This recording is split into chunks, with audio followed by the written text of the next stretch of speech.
urging forces, medics, and weaponry to the Middle East to give President Trump more muscular military options. That's what they're calling it, as he considers expanding the conflict against Iran. In the past week, special operation forces have deployed to the region from their U.S. bases. Squadrons of jet fighters have been staged across the Middle East, and bomber aircraft at bases in the U.S. and U.K. are on high alert to ramp up operations. Additionally, more than 150 medics have arrived at the Landstuhl Regional Medical Center in Germany in recent days. Another official said the hospital is the primary location for treating troops injured in combat in the Middle East. Now, Donald Trump gave a speech today in Georgia. He looked absolutely terrible. He looked like death. His face was red. He had 18 chins, screaming and ranting. He was saying, just so you remember what he was saying, we don't need Hormuz. We don't need the streets. We don't need the streets. Here, play the clip of what he was saying. Let's play it. We don't need anything.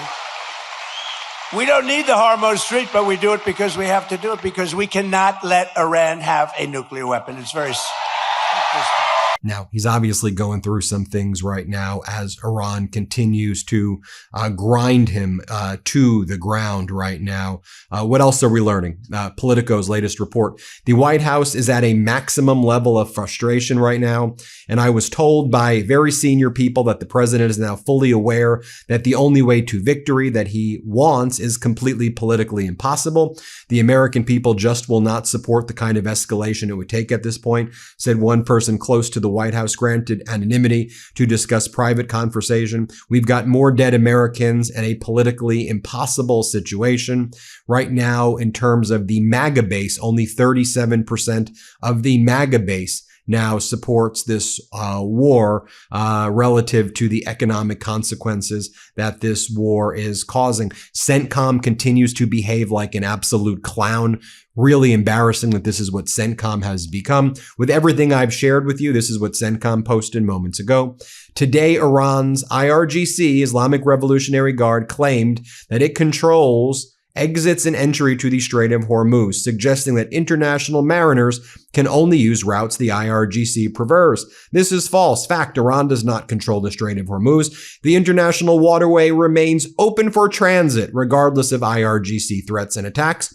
Commercial vessels continue to use the strait with U.S. military support. Since early May, American forces have helped more than 900 ships transit through the strait. I mean, while we see what's happening in the Strait of Hormuz with any tanker that tries to use the U.S. route getting obliterated and destroyed, the fact that CENTCOM is saying that's ridiculous. But even if you take CENTCOM at its word, okay, 900 ships since May, as Daniel Davis Deep Dive explains, 900 ships since May. Very seldom have I looked at Trump and thought, yeah, I can relate to this. But he came out after Israel was about to launch a full-scale bombing attack on Iran. And he came out, he heard about this. Man didn't even put on a tie. Came out of the White House half-dressed, ran straight into reporters, and he went into it. He was like, I heard about what Iran is doing and what Israel is doing. And let me tell you, I'm angry at Iran, but I'm more angry at Israel. They said peace, and I said we're going to do peace, and they're launching, and I'm sick of them. Israel, you better not do it. You don't do it, Israel. I said peace. You don't do it. He looked like a dad who had kids that were fighting in the backyard. Trump reminds me in many ways of many African dictators. His demeanor, his style, who he presents himself as, and how he processes his power is something that's all too familiar, not just for an African, but for someone from the Middle East, for instance. That's Trevor Noah, years before the Grammys joke we've covered extensively across previous reports, explaining exactly why he finds Trump so easy to understand. We've given you 3 full reports on Noah already. Tonight we're covering material we haven't touched. His real comparison of Trump to Adolf Hitler, delivered in a Gold Derby interview, and the fuller context of his Netflix special addressing Trump's lawsuit threat, including a joke about Trump's own opening line that deserves its own dedicated segment. Then we're closing with 2 things that broke today: a quiet vote to weaken federal oversight of historic preservation, and a documented change of heart from one of Trump's most prominent online allies. Let's start with the Hitler comparison, because it deserves the full context rather than a single quoted sentence. Speaking with Gold Derby, a Hollywood publication focused on entertainment awards, Noah was asked a fairly ordinary industry question. What had he learned after nearly 3 years hosting The Daily Show? his answer turned immediately toward politics. I think there are many lessons I've learned while hosting the show, but those lessons are oftentimes overshadowed by learning how to live in America under a Trump presidency, which has been as exciting as learning how to be the host of The Daily Show. He then explained specifically why he found Trump's behavior so legible to him, tracing it directly back to his own upbringing. He himself processes the information in such a simplistic way, and from there, made the comparison that generated real headlines at the time, describing what he called the Charlie Chaplin effect. The idea that comedy can put a strangely positive spin on genuine equals about 11 a day. That's less than 10% of the pre-war volume. Not exactly something you should be bragging about. And even that number includes ships that pass through the northern route approved by Iran. Nobody is fooled by this embarrassing attempt to put lipstick on a pig. The Strait of Hormuz remains under Iranian control. And that's just an objective damn fact. That's just the reality.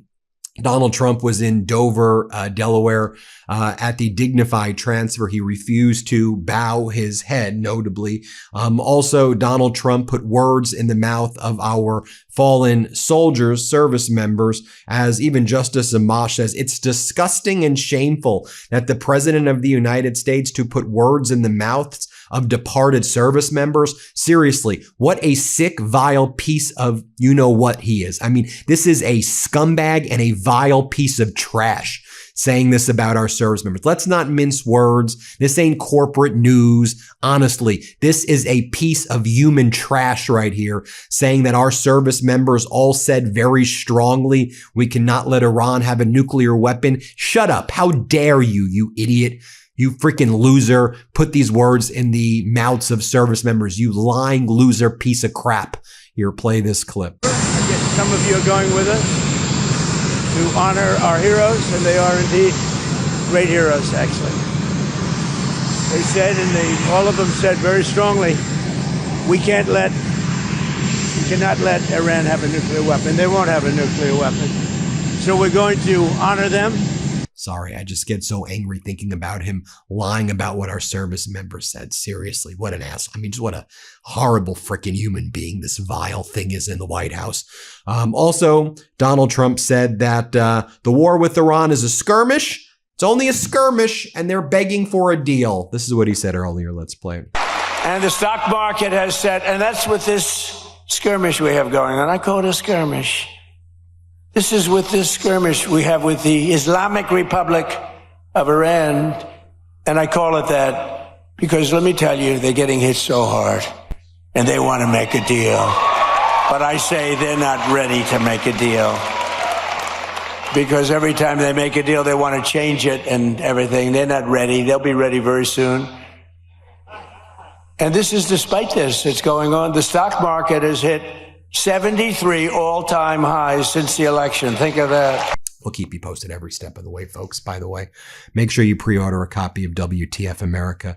Hit the QR code at the end of this. It really helps if you do the pre-order right now. Hit subscribe. Thanks for watching. Breaking news right now. My brothers and I wrote a book. It's called... One glimmer of hope that I get from Donald Trump is that, like, he also doesn't know what he's doing. He's in it with us, which is a nice change. Oftentimes we're at the mercy of those in power, but he's in the mercy with us. Like we're all locked in a prison cell, but he's holding the key and he's like, we're all trapped, we're all trapped. What are we gonna do? We're like, use the key. What are you talking about? And the reason I say this is because Trump came out and he hosted a press conference about it. It was so wild. He hosted a press conference about dropping the bombs. And he was shocked in the press conference. He came out and he's like, earlier today, the United States military, that's us, launched missiles, bunker busters, launched missiles on Iran, on all their nuclear facilities. And boy, you don't understand. You've never seen bombs like that before. They came down and they dropped them those bombs. I couldn't believe what those bombs were doing. I couldn't believe it. And I called. I'm the one who called. I said, drop the bombs. I didn't know I was going to call. I said 2 weeks. I told everybody 2 weeks. It was going to be 2 weeks. And then I was on the plane. Then I said, I'm calling. Drop the bombs. And the bombs were dropped. I never seen bombs like that. I said, whoa, we're never dropping bombs like that again. I never seen bombs like that. Those bombs were dropped and now it's over. Now it's over. We're all good. We're all good. And so now, because America had dropped bombs on them, then Iran had to respond, but then Iran didn't want to get into a fight. No one wants to get into a fight with America, you know what I mean? And so like Iran was like, we are going to retaliate against you. And then they launched missiles at an American base in Qatar, but then they phoned America first. They did. They were like, all right, we are launching bombs against you in like 45 minutes, an hour maybe. You tell us how long you need, then we'll launch the bombs. And then the Americans cleared out their base and everything important, and then the bombs fell. And then Trump, very, like in an interesting way, he responded to Iran. Then he wrote on his like thing online, on his profile, he was like, thank you to Iran for giving us notice about the bombs. Now it's over. It's all over. There will be peace. And then he said, Iran, Israel, peace. And they were like, all right, peace, peace, peace. All good. Then Trump went to sleep. Genuinely dark political material before directly invoking Hitler and African dictators in the same breath.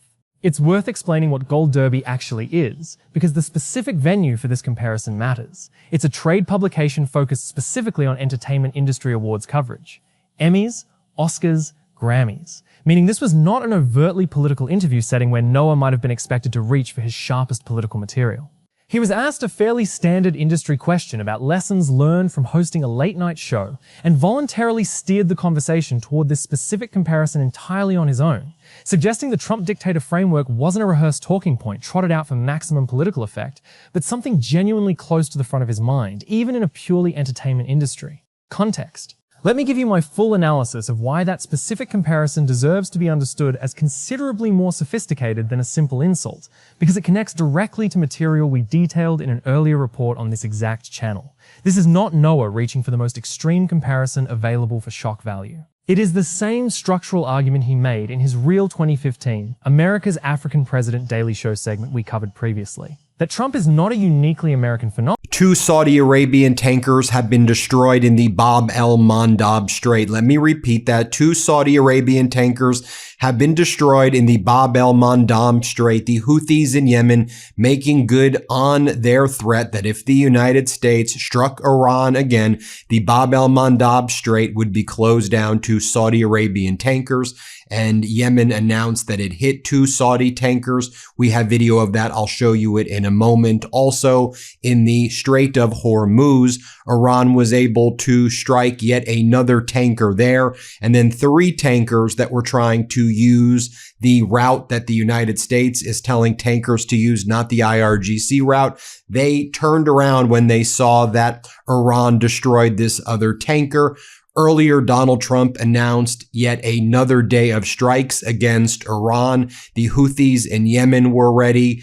Iran was ready, and Iran struck back hard. There are currently strikes taking place in Kuwait and in other U.S. bases in the region. And of course, there was the incident I just described in the Bab el-Mandab Strait. We see the price of crude now at $95 a barrel. It shot up about $2 when we learned about those 2 Saudi tankers that were shot by the Houthis in Yemen. I believe, as I've been saying now for a long time, I probably sound like a broken record, we will be at $100 a barrel very soon.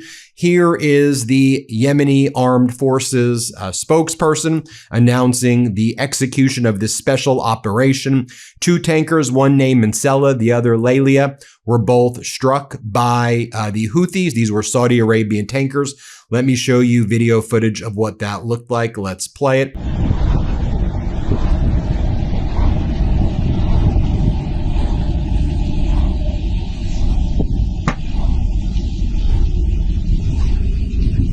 This has been confirmed by multiple other sources. Also, the IRGC announced 3 oil tankers incited and lured by the United States were attempting to pass through a mine-laden route in the southern part of the Strait of Hormuz After a severe explosion and fire on one of them, the other two quickly turned around and retreated. Here we see some smoke plumes rising near the Ali al-Salam base in Kuwait after Iran continues to pummel these U.S. bases, which are essentially defenseless as the U.S. has run out or has been running low on its interceptors. That's why we've been seeing the U.S. moving a lot of its equipment to Israel right now. They still have an Iron Dome there. The U.S. bases in the Arab nations where a lot of our troops. And he was just going back and forth. He's just like, Israel, shut up, baby. Come on, shut up. Shut up. How many times do I have to tell you again that you're not going to? I told you once and I'll tell you again. And then he looked at the reporter and he did something I've never seen an American president do in my entire life. He cursed live on TV into the camera. Looked at the camera and he was like, they were like, what do you think, Mr.? He's like, I'll tell you what this is. You've got two countries that have been fighting so long, they don't know what the they're doing. Phenomenon, but a recognizable type that people from developing nations, people who grew up under actual authoritarian rule, can identify instantly because they've already seen versions of it before. Anyone who comes from a developing nation is all too familiar with a leader like him, Noah said, so it's not as shocking as it may be for many other people. That is Noah's consistent thesis, delivered years apart in different interviews using different specific comparisons. Dictator, Hitler, simplistic, but always circling back to the same core argument. America keeps treating Trump as unprecedented, when people who've actually lived through this pattern before recognize it immediately. It's worth reconnecting this exact Gold Derby comparison back to the original 2015 America's African President segment we detailed in an earlier report, because the timeline matters for understanding just how consistent this specific thesis has been across Noah's entire career. That original segment aired during Trump's very first presidential campaign, years before he ever held office, meaning Noah was making this exact comparison before most of the country had even begun taking Trump's candidacy seriously as a genuine possibility. The Gold Derby interview, delivered years into an actual Trump presidency, simply confirms that his original analysis never wavered. The same framework, applied consistently across nearly a decade, regardless of how dramatically the underlying political circumstances around it kept changing.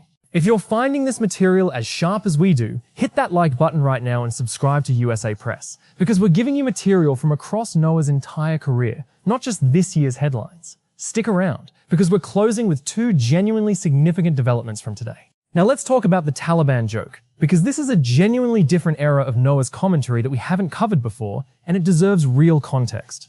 During Trump's first term, after he announced he'd intended to hold a secret Camp David meeting with Taliban representatives to discuss ending the conflict in Afghanistan, a meeting ultimately cancelled following a deadly bombing in Kabul that killed a US soldier, Noah offered his own explanation for why the meeting actually fell apart. His joke, delivered on that Monday's Daily Show broadcast, Trump had cancelled the meeting because he's a PSYASBT, with Noah adding that the Taliban leaders themselves likely hadn't wanted to visit Camp David in the first place. That joke generated its own real backlash at the time, drawing criticism from conservative outlets specifically over the crude language used to describe a sitting president's foreign policy decision in the immediate aftermath of an American soldier's death. It's worth explaining the full Camp David controversy in a bit more detail, because it was a genuinely significant news story on its own terms, independent of Noah's specific joke. Dean of not just Supreme Court reporting, but this kind of Supreme Court reporting. What's going on behind the scenes? And at first they came out with a disavowal.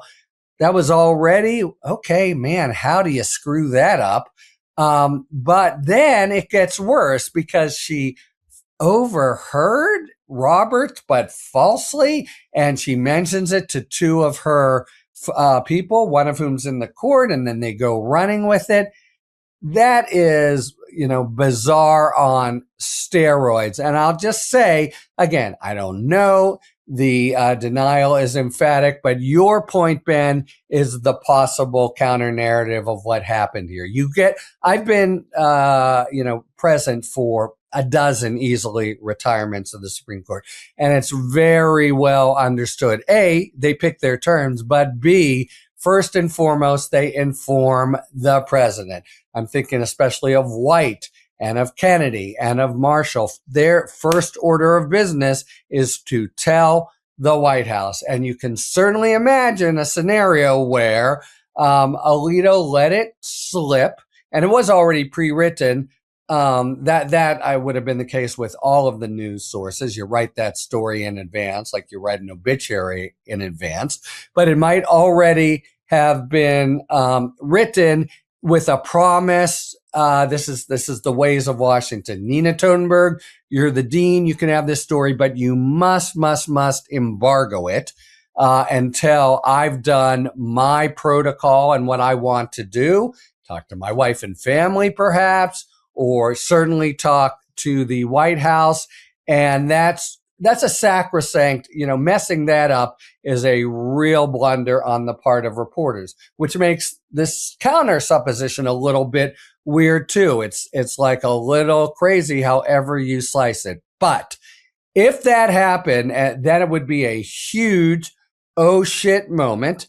You notice that Totenberg actually apologized to Alito, not just to the almost as much as Trump wants Greenland, which makes sense. I mean, because Epstein's island is gone, he needs a new one to hang out with Bill Clinton, so... About it. Trump had reportedly planned to host senior Taliban representatives at Camp David, the presidential retreat with deep historical and symbolic significance tied to American diplomacy. Timed close to the anniversary of the September 11th attacks, a proposal that generated real, immediate bipartisan criticism the moment it became public. The meeting's cancellation, following a bombing that killed a US soldier and several others, was widely covered as a genuine embarrassment for an administration that had apparently moved considerably further down the path toward hosting the Taliban at one of America's most historically significant sites than most Americans realized until the plan collapsed. Let me give you my full analysis of why including that specific, considerably less flattering example matters for an honest accounting of Noah's entire body of work, because it demonstrates something genuinely important. Not every joke Noah has told about Trump over the years has aged as well or landed as precisely as the material we've highlighted in previous reports. That particular joke arrived in the exact same news cycle as an American service member's death, using genuinely crude language to describe the president's decision-making. A considerably raw, less carefully constructed piece of commentary than his more analytical dictator comparisons. A fair, complete accounting of Noah's decade of Trump commentary has to include the moments that land less gracefully alongside the ones that land with real precision. Now let's return to the Netflix special material, because we only gave you a fragment of it in an earlier report, and the fuller version deserves attention. It's worth reminding viewers of the broader context surrounding this exact special's release, because Joy in the Trenches arrived specifically as Noah's own considered, retrospective account of the entire lawsuit threat saga, built with the benefit of months of reflection rather than a same-day reaction. That deliberate distance, processing the story on his own timeline, in his own format, rather than responding immediately in the heat of the original controversy, is part of why the special's material carries the kind of considered weight we've documented consistently across this entire series. In Joy in the Trenches, addressing Trump's own lawsuit threat directly, really don't have effective interceptors at this point. Iran's been able to also strike those early detection radar systems. More footage right here of the Ali al-Salam Air Base in Kuwait. You see the smoke there. Now, the United States airstrikes today apparently focused on a border crossing between Iraq and Iran, where there were numerous civilians. There are reports of casualties right now. We will continue to see what's going on there. Let me show you the scene as the United States struck a border crossing that had civilians, the Iraq and Iran border crossing. You see photos right here, but let's play this clip. أشهد أن لا إله إلا الله أشهد أن لا إله إلا الله أشهد أن عليا ولي الله أشهد أن عليا ولي الله نربو السلامة. Now, I'll share with you what's going on right now in Yemen, just to give you a sense of the dynamic in Yemen. A large part of Yemen, Sana'a, the capital, controlled by the Houthis. That's by the Bab el-Mandab Strait. The Houthis are aligned with Iran. The government of Yemen that's recognized, though, by the international community is not the Houthis. It is a Saudi-backed government right there. And so there's currently fighting breaking out right now between the Saudi-backed government and the Houthis. We have footage of that. You should also know, layer on top of that, that Pakistan entered into a defense alliance with Saudi Arabia recently, where Pakistan is obligated to defend Saudi Arabia from attacks. So one of the things that Pakistan was saying that it was offering Saudi Arabia was protection against the Houthis in Bab el-Mandab. So that didn't happen. So we'll follow what's going on there, because this is becoming a massive regional war. And as the United States security umbrella fails, that's one of the reasons that Donald Trump, in my view, has now allowed Saudi Arabia to have access to nuclear material and nuclear enrichment, because that's the art of the deal. When your security umbrella fails and Saudi Arabia does quid pro quos with you, you got to pay him some way. Same thing with the United Arab Emirates, right? Security umbrella failing. Dubai, Abu Dhabi, what do they get? They get the semiconductor chips, the classified semiconductor chips that we would never otherwise give. And they're obviously going to give that to China. That's how weak and pathetic Donald Trump is. Let me show you these intense clashes going on right now between the Yemeni armed forces and the forces loyal to Saudi Arabia. Major, major fighting breaking out in Yemen right now. Let's play it.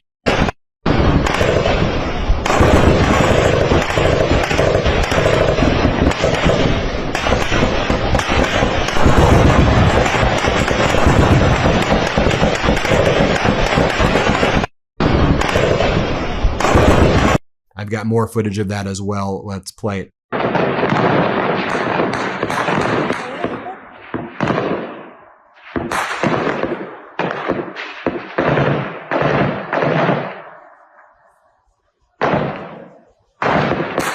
Meanwhile, the Wall Street Journal is reporting 150 medical personnel have arrived in recent days at the Landstuhl Regional Medical Center in Germany. Why? Because there are a lot of casualties taking place that the Trump regime continues to cover up. The Wall Street Journal reports that in addition, the U.S. is serving Song of the Year. Congratulations, Billie Eilish. Wow. That is a Grammy that every artist wants, almost as much as Trump wants Greenland, which makes sense. I mean, because Epstein's island is gone, he needs a new one to hang out with Bill Clinton. So, oh, I told you it's my last year. What are you going to do about it? Noah zeroed in on one specific line from Trump's original Truth Social post with real comedic precision. Trump had closed his rant with, "Get ready, Noah, I'm going to have some fun with you." Noah's response, according to the Daily Beast's own reporting on the special, that last line is something. He then broke down exactly why that specific phrasing struck him as so unintentionally strange. The Daily Beast's own coverage headlined the entire piece, "Trevor Noah Fires Back at Sexual Deviant Trump," suggesting Noah's actual material went considerably further than simply noting the line was odd, extending into genuinely pointed territory about the specific tone and implication of a sitting. President promising a private citizen he was going to have some fun with him. It's worth reconnecting the full context of that original Truth Social post one more time, because we detailed the earlier portions of it in a previous report, and understanding the full arc of the post makes Noah's specific focus on the closing line even more pointed. Trump's post had already called Noah's claim incorrect, insisted he was never been to Epstein Island, called Noah a total loser, and threatened to send lawyers to sue him for plenty of money. A lengthy, escalating rant that built toward that final, genuinely strange closing sentence. Noah's specific choice to isolate and dwell on that last line, rather than simply responding to the entire rant as one continuous grievance, demonstrates real comedic precision. Identifying the single moment where an otherwise standard, angry political rant tipped over into something considerably stranger and more revealing. Let me give you my full analysis of why that specific closing line deserved the attention Noah gave it, because I think it reveals something we've documented consistently across this entire series about how Trump communicates threats. "I'm going to have some fun with you" is genuinely strange phrasing for what is ostensibly meant to be a serious legal threat from the sitting president of the United States. It reads less like the language of an actual litigation strategy and more like a schoolyard taunt dressed up in official presidential letterhead. Precisely the kind of gap between the seriousness of the office and the actual register of the language being used that we've traced across dozens of similar posts throughout this entire series. Let's also revisit the in time. Is this the right way to run Intel, by having the government take over Intel? And so there are these questions.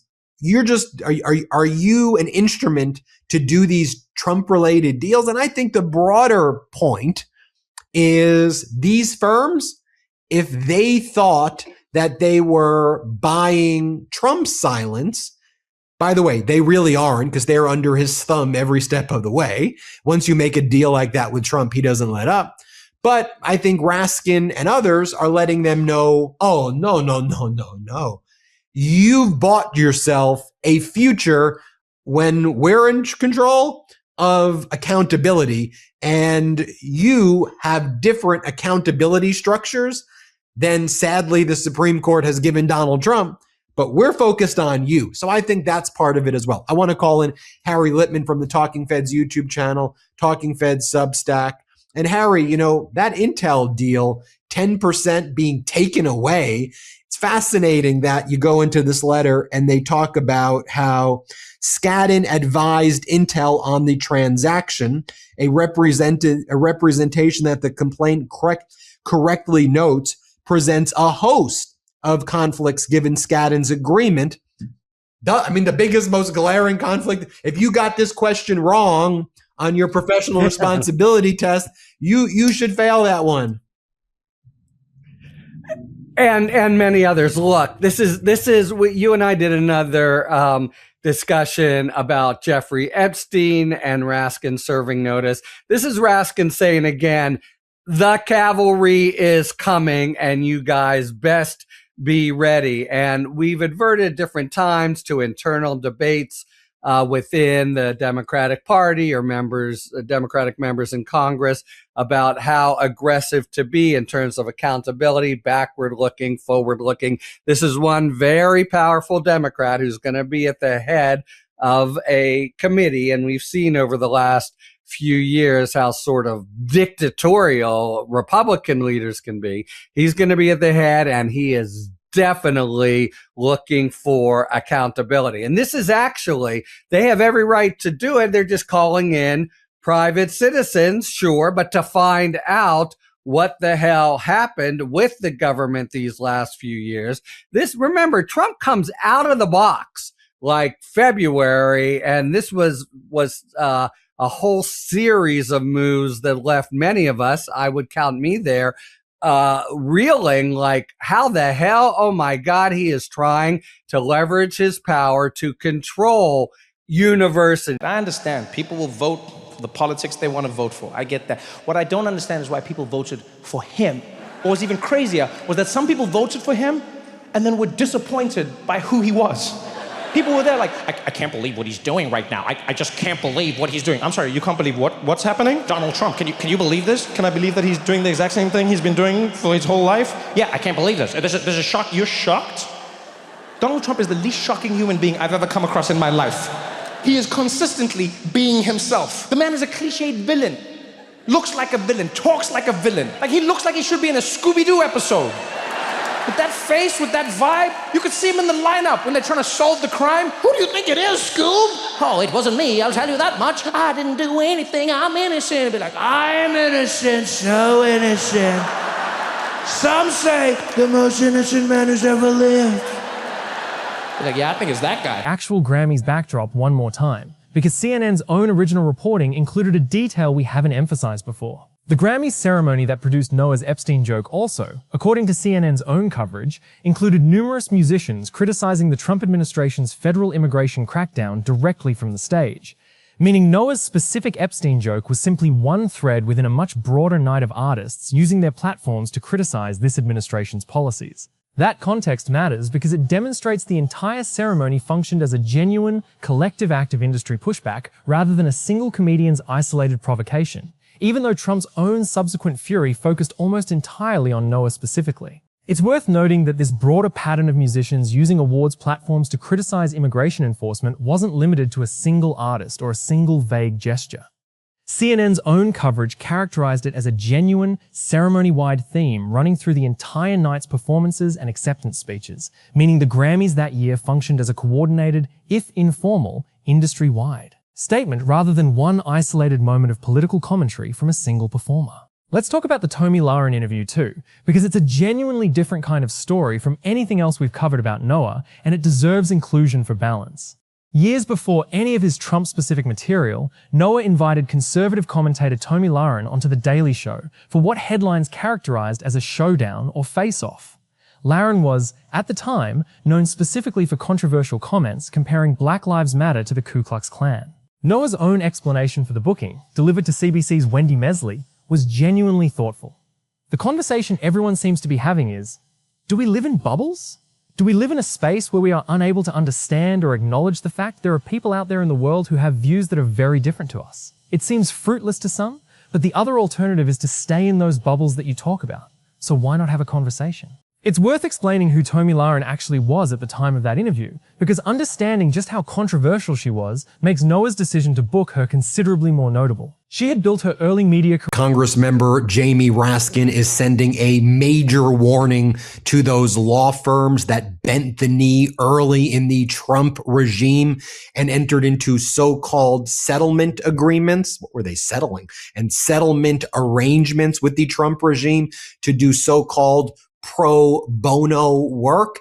And Jamie Raskin signed and sent a letter to what was once a very prestigious firm. I mean, it was like the Harvard of big law. It was called Skadden. There's a bunch of other firms like that, but Skadden was one of the elite firms. I mean, one of the top places you could work for out of law school or anywhere. And Congressmember Raskin is letting Skadden and all these law firms know, if and when Democrats take over the House of Representatives, Jamie Raskin himself, a well-known constitutional law professor and constitutional lawyer before becoming a member of Congress, that he's going to be investigating these big firms. And while Donald Trump may have been given absolute immunity by the Supreme Court, Raskin and others, whether it's Senator Schiff, are going to be focused on these big law firms, amongst a number of other things that Raskin's going to have in his portfolio if and when he becomes the chairman of the Judiciary Committee. Now, in this very powerful letter that Jamie Raskin put out, he said, you know, Skadden, you entered into this settlement agreement to provide $100 million of pro bono work for the Trump regime. We want more information about how that number was derived at. We want to see your hours. What's the work that you did? Because it doesn't seem that you're doing, say, pro bono work on issues that are supposed to, I don't know, help the people. Instead, you seem to just be an arm of the Trump regime as they've destroyed the Department of Justice, basically being their private law firm, providing free legal work as basically part of a broader scheme to kind of capture you and to have you work for the Trump regime, or else the Trump regime is going to do things to you. And one thing that's pointed out in this letter is in a case by shareholders against Intel brought in the Delaware Chancery Court, Intel did a deal with the United States government, Donald Trump taking over the methods and means of production, that basically gave the United States a 10%, a 9.9% ownership stake in Intel. And apparently Skadden was doing legal work for Intel and also was having this arrangement with the Trump regime. And so in the Delaware Chancery documents, it raises a lot of red flags of, were you representing both sides in this transaction?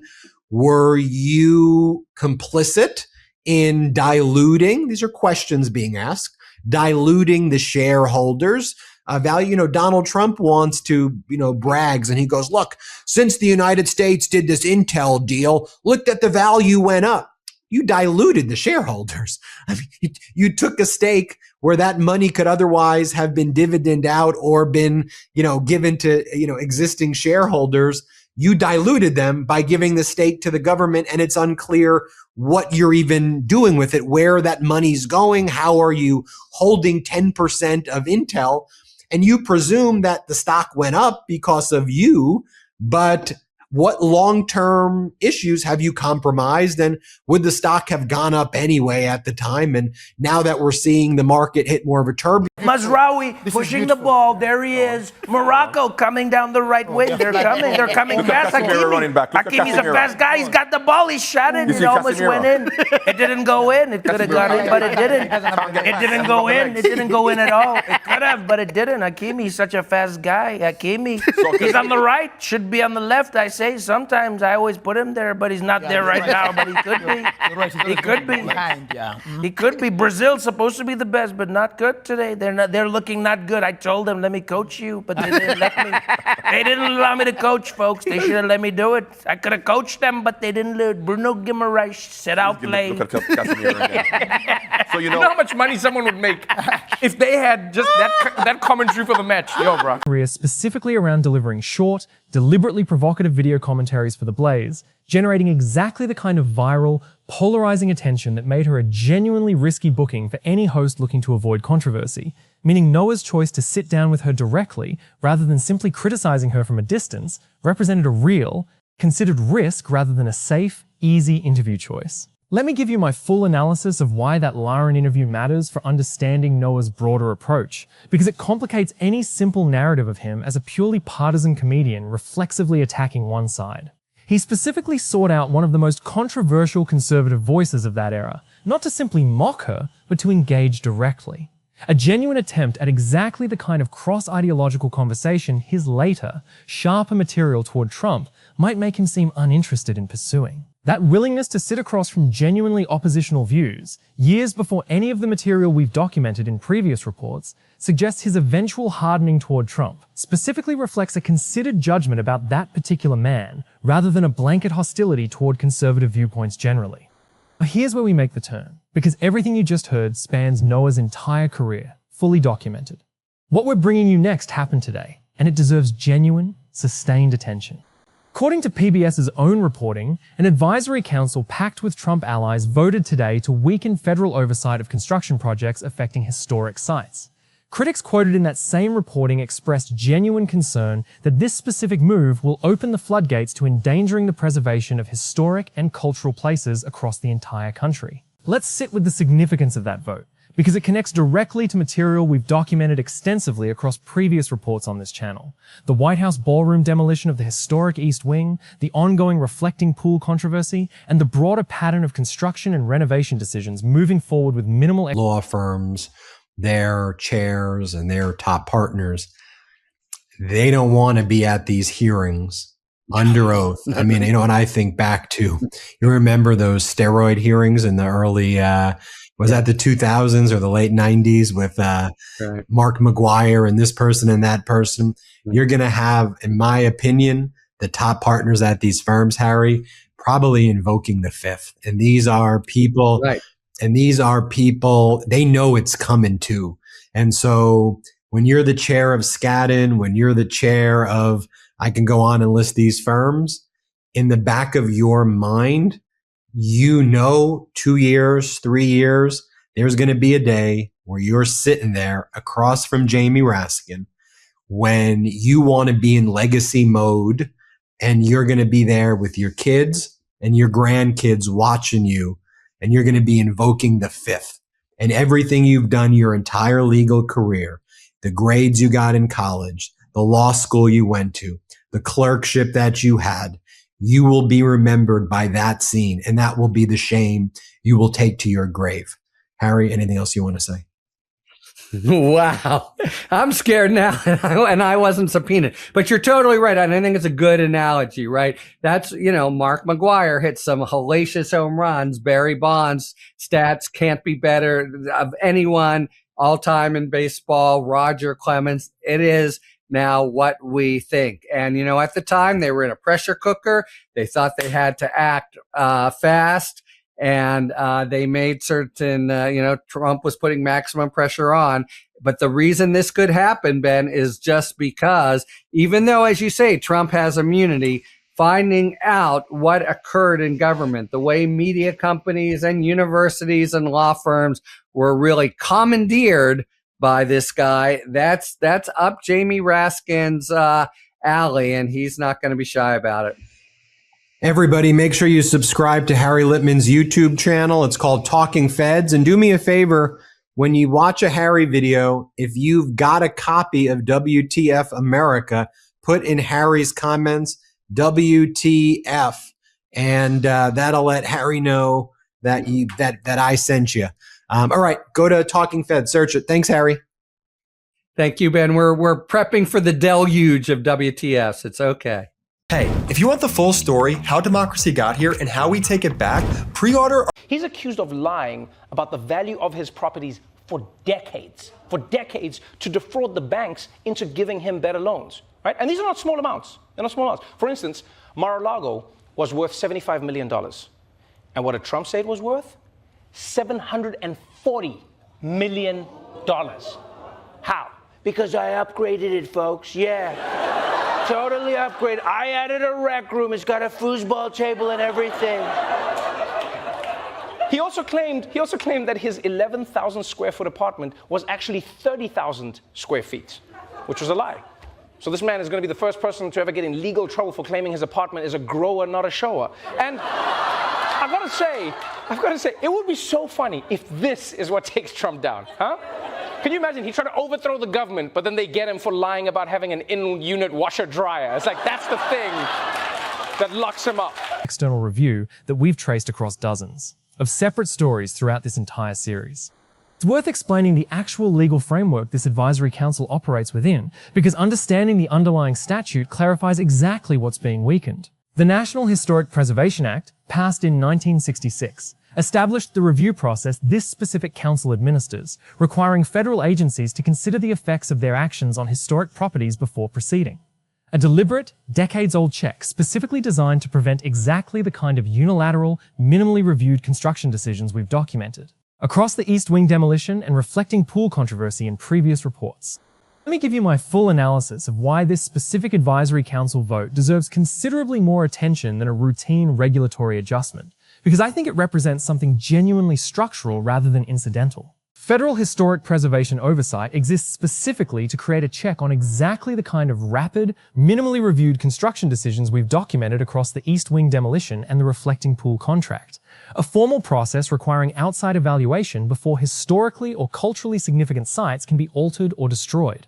An advisory council stacked with allies of this specific administration voting to weaken that exact check at the exact moment this administration has already demonstrated a documented pattern of aggressive, minimally reviewed construction on historically significant federal property is not a coincidence of timing. It is the removal of precisely the regulatory obstacle that might have otherwise slowed or blocked exactly the kind of projects we've already watched proceed. Let's connect this to the second major story from today, because it involves a genuinely significant reversal from one of this administration's most prominent online defenders. According to NBC News' own reporting, Laura Loomer, who had spent years minimizing Russia's invasion of Ukraine and amplifying Russian propaganda to her nearly 2 million followers, experienced what NBC characterized as a genuine change of heart this week. Let's sit with the significance of that shift, because Loomer is not a marginal figure in this administration's online ecosystem. She has been documented across multiple previous reports on this channel, including her direct involvement in pressure. Plus three of the justices, the foremost conservative, were ready to go the other direction. That is stunning and nauseating, really. Now, also Alito again and again, maybe the strongest sort of social culture warrior on the court, and maybe the one who's most personally acrimonious. You had that weird back and forth with Sotomayor a couple weeks ago where he was totally in the wrong. He sort of dyspeptically said, if I'd known you were going to read from the bench, I would have said more. But he did know, or he was informed. But there's no apology forthcoming. But all the bad storylines, and in particular, to my mind, I've just had a Substack on this, the really biggest decisions of the term, culminating in the Slaughter case, and they've just, over a number of years now, just completely demolished what we learned growing up in law school and third grade was a whole huge part of government running on expertise, nonpartisan conduct for the American people. It's basically out the window. It's a huge retrenchment. It's not even, because it's going back to where it was. Okay, but the Alito point itself. So, I'm with you. I hear you not saying, look, you're predicting it, but it already stood to reason that they've definitely done their big blows and damage. And if they can, and now might be the last chance, depending on the midterms, for them to try to shove through, just as the Senate did with Amy Coney Barrett, to very, very, mini-me replacements for Thomas and Alito, but much younger. Of course, there'll be immediate question, will Trump go that direction, or will he go with, as he's tended to do in Trump 2.0, the most completely reflexively loyal to him, like Emile Beauvais? But on your point, yes, she falls on her sword completely. Maybe that'll turn out to be the explanation, but it is bizarre. Nina Totenberg, Let me just so what I'm saying is, how's everything going? Yeah. Look, hey, we'll call you. It will call you. We'll call you, please. So Iran was like, all right, I can't. And so then Iran was like, missiles back at Israel, missiles. And then Israel was like, missiles. And then Iran was like, missiles. And it was going back and forth. Israel was definitely winning it because like Iran has missiles, but not like Israel's type of missiles. You know what I mean? Like Iran doesn't have much money and stuff. So their missiles are like those cheap fireworks your friends. You know when your parents they'd feel bad. You'd be like, what are we doing for Guy Fawkes Day? And then your parents would be like, do you want these ones? You're like, do you like them? They're like, no, just throw them on the ground. I was like, pat. Do you feel like the other kids? No, I don't at all. So Iran has those ones, and then they were launching back and forth. And the whole world was like, man, this again, Middle East conflict, Middle East. And then, at the peak of it, everyone was like, man, how could this get worse? Donald Trump was like, hello.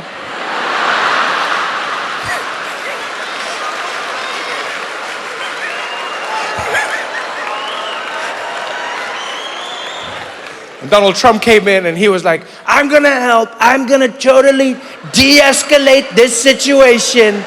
I'm gonna de-escalate this situation. And we were like, my man, you've never de-escalated a thing in your life. In your life. From your hair to your politics, nothing is a de-escalation. Nothing. But Trump came in and he's like, I don't like how Iran and Israel are launching bombs at each other all the time. So many bombs, we can't have this, it's not right. Too many bombs, we gotta stop it. No more bombs, we gotta stop it, we gotta fix it. And they're like, all right, how are you gonna fix it? He's like, by dropping bombs. I'm gonna drop bombs. Boebert over the Epstein Files vote and her role in amplifying inflammatory claims about various Trump critics throughout this entire series. Let me give you my full analysis of why Loomer's specific reversal on Russian propaganda deserves genuine attention rather than a passing mention, because I think it connects to the broader pattern of documented friction we detailed in our previous report regarding Trump's own dismissal of Russia-Iran cooperation concerns. If one of the administration's most reliably pro-Russian online voices is now genuinely reconsidering her own years-long position, that shift arrives at the exact same moment. Trump himself is publicly downplaying documented intelligence concerns about Russian support for Iran, meaning even within this administration's own most loyal online ecosystem, the previously unified messaging around Russia appears to be genuinely fracturing. Let me give you my prediction section now, clearly labeled. Prediction 1? Expect the weakened historic preservation oversight to enable additional construction or demolition projects on federally significant sites within the coming months, because an advisory council specifically stacked with administration allies rarely reverses course on a vote like this without sustained external legal or political pressure, and the practical effect of today's vote is to remove exactly that kind of check before it can be applied to future projects. Prediction 2.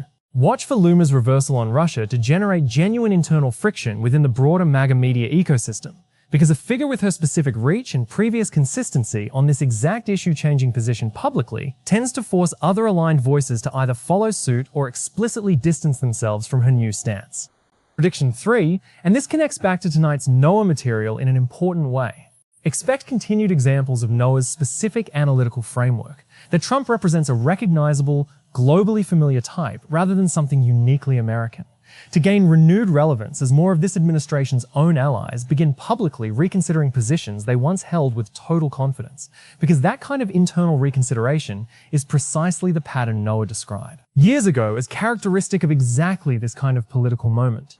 It's worth including a bit more detail on Luma's own specific documented history before we close, because the scale of her platform gives real weight to any genuine shift in her position. Her nearly 2 million followers represent one of the largest individual audiences within this administration's broader online support ecosystem. And her years of amplifying Russian propaganda, specifically around the Ukraine invasion, were not a minor or occasional feature of her content. And law firms and, all kinds of big business.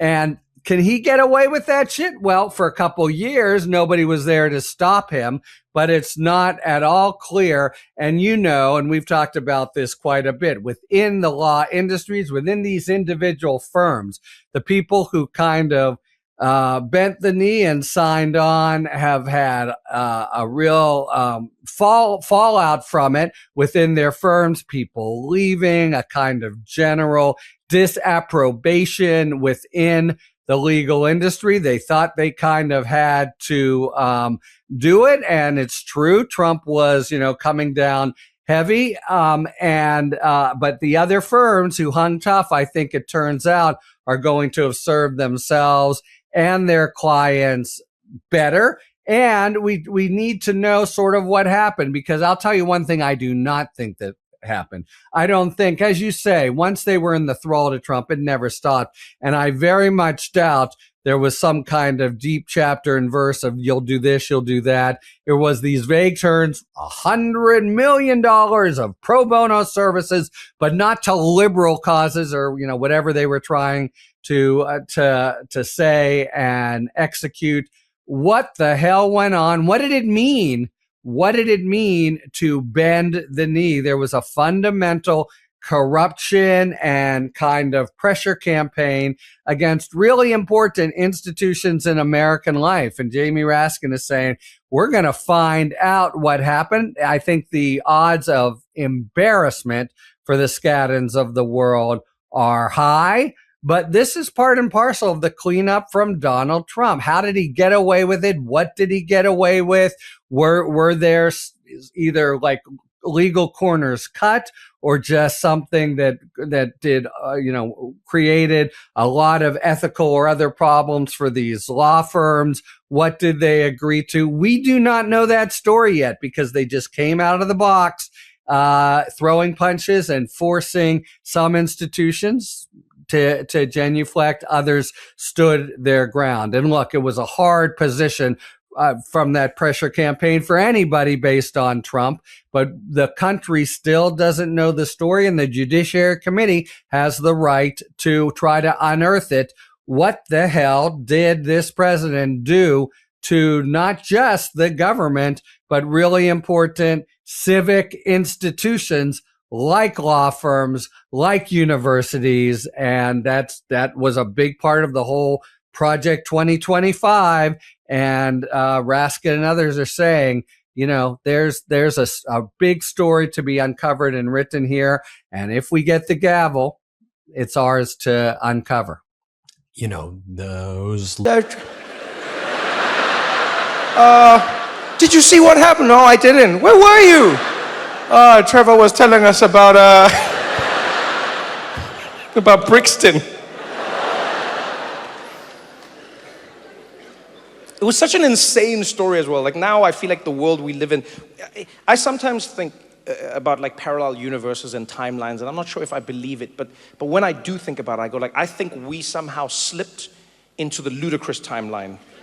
Like, we were all in a very normal timeline, us as people, and then something happened around like COVID, and then we went into the crazy timeline, and then the other versions of us are now like, wow, things have become very boring and normal. Because like, this is not normal, Like, the week starts off, it's been like 2 weeks technically. Right, it starts off, Iran was negotiating a nuclear deal with America. Negotiating a deal. They're making progress. They're getting close. They're getting super close. And then Israel was like,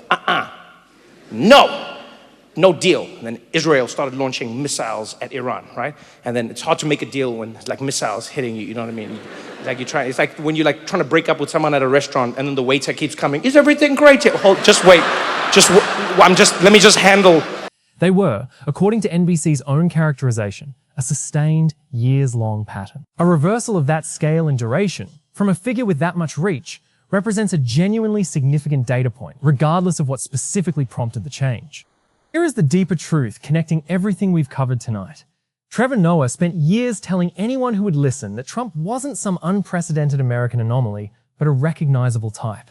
The kind of leader people from developing nations, people who'd actually lived under real authoritarian rule, could identify instantly. Today, an advisory council removed a regulatory check specifically designed to prevent exactly the kind of unchecked construction power authoritarian-leaning governments have historically exercised over historic and cultural sites. And one of this administration's own most loyal online defenders quietly reconsidered years of minimizing Russian aggression. Noah called the pattern years before most of America was willing to name it. Today, pieces of that exact pattern kept arriving, right on schedule. This is USA Press. If tonight's report connected pieces you hadn't seen laid out together before, hit that like button right now. It costs you 1 second, and it puts this reporting in front of thousands more people who need to see how these stories actually fit together, especially given how easily a genuinely important regulatory rollback like today's preservation vote can slip past a news cycle far more focused on comedy and celebrity feuds. Subscribe to USA Press and turn on notifications, because between the historic preservation rollback, Luma's reversal, and whatever Noah says next, we are not going anywhere. Drop a comment and tell us, does Noah's African dictator comparison from years ago still hold up given everything that's happened since? And does an advisory council weakening historic preservation oversight worry you as much as it worries us? We want to hear where you land. Stay sharp, stay informed, and remember, the people who've seen this pattern before usually recognize it first.